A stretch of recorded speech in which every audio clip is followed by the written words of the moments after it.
ప్రభుత్వానికి పని లేదు అని అనుకుంటున్నాం కదా, ఎందుకంటే ప్రభుత్వం నిద్రపోతున్నది. సంవత్సరం తర్వాత నిద్రలేసిర్రు. ఇది ఏదైతే నోటీస్ ఇచ్చిర్రో ఈ నోటీస్ ఎప్పుడు కేసు అయిందంట అంటే 31 మార్చి 2024.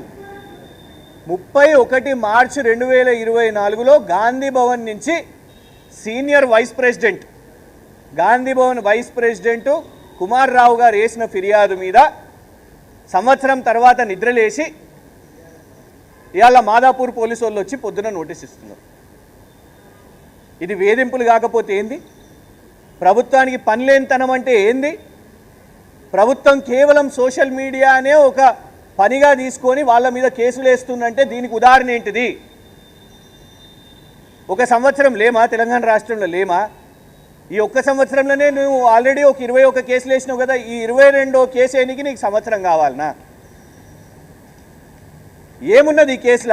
సెక్షన్లు కూడా ఐపీసీ సెక్షన్లు ఏవట్టే, ఇంట్లో ఐపీసీయే లేదు. ఇవాళ బిఎన్ఎస్ వచ్చింది.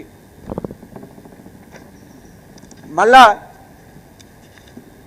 కంప్లైంట్ ఇచ్చింది, గతంలో కంప్లైంట్ ఇచ్చింది కూడా కాంగ్రెస్ లీడర్సే. మొన్న యూనివర్సిటీ ఆఫ్ హైదరాబాద్ విషయం మీద కాంగ్రెస్ లీడర్లే, ఇది కూడా కాంగ్రెస్ లీడర్లే.